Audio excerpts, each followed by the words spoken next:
ಶ್ರೀ ಲೈರೈ ದೇವಿ ಉತ್ಸವದಲ್ಲಿ ಕಾಲ್ತುಳಿತಕ್ಕೆ 6 ಮಂದಿ ಸಾವು.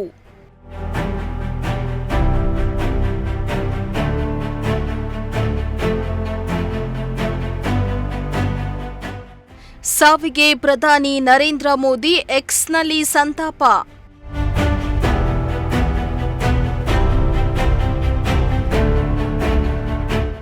ಉತ್ತರ ಗೋವಾದ ದೇವಾಲಯವೊಂದರ ಉತ್ಸವದಲ್ಲಿ ಕಾಲ್ತುಳಿತ ಸಂಭವಿಸಿ ಸುಮಾರು 6 ಮಂದಿ ಭಕ್ತರು ಸಾವನ್ನಪ್ಪಿರುವ ಘಟನೆ ನಡೆದಿದ್ದು, ಈ ಘಟನೆಯಲ್ಲಿ ಹಲವರು ಗಾಯಗೊಂಡಿದ್ದು ಆಸ್ಪತ್ರೆಯಲ್ಲಿ ಚಿಕಿತ್ಸೆಯನ್ನ ಕೊಡಿಸಲಾಗ್ತಾ ಇದೆ.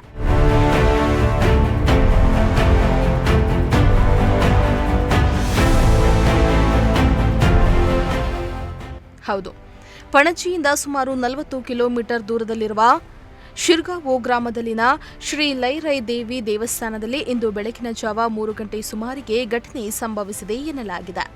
ವಾರ್ಷಿಕ ಉತ್ಸವಕ್ಕಾಗಿ ಸಾವಿರಾರು ಭಕ್ತರು ದೇವಸ್ಥಾನಕ್ಕೆ ಕಿರಿದಾದ ಹಾದಿಯಲ್ಲಿ ಸೇರ್ತಾ ಇದ್ದಾಗ ಕಾಲ್ತುಳಿತ ಸಂಭವಿಸಿದೆ. ದೇವಾಲಯದ ಉತ್ಸವಕ್ಕಾಗಿ ಗೋವಾ, ಮಹಾರಾಷ್ಟ್ರ ಮತ್ತು ಕರ್ನಾಟಕದ ಸಾವಿರಾರು ಭಕ್ತರು ಆಗಮಿಸಿದ್ರು.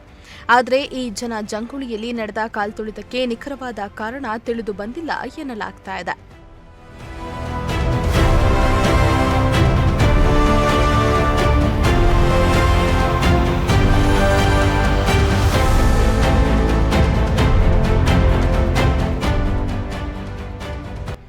ಇನ್ನು ಕಾಲ್ತುಳಿತದ ವರದಿಯಾಗ್ತಿದ್ದಂತೆ ಪ್ರಧಾನಿ ನರೇಂದ್ರ ಮೋದಿ ಅವರು ಗೋವಾ ಮುಖ್ಯಮಂತ್ರಿ ಪ್ರಮೋದ್ ಸಾವಂತ್ ಅವರಿಂದ ಮಾಹಿತಿಯನ್ನ ಪಡೆದಿದ್ರು. ಘಟನೆ ಬಗ್ಗೆ ಬೇಸರ ವ್ಯಕ್ತಪಡಿಸಿರುವ ಪ್ರಧಾನಿ ತಮ್ಮ ಪ್ರೀತಿ ಪಾತ್ರರನ್ನ ಕಳೆದುಕೊಂಡವರಿಗೆ ಸಂತಾಪವನ್ನ ಸೂಚಿಸಿದ್ರು. ಗಾಯಾಳುಗಳು ಬೇಗ ಗುಣಮುಖರಾಗಲಿ, ಸ್ಥಳೀಯ ಆಡಳಿತದಿಂದ ಅಗತ್ಯ ಸಹಾಯ ಮುಂದುವರಿಯಲಿದೆ ಎಂದು ಎಕ್ಸ್ ಪೋಸ್ಟ್ನಲ್ಲಿ ತಿಳಿಸಿದ್ದಾರೆ.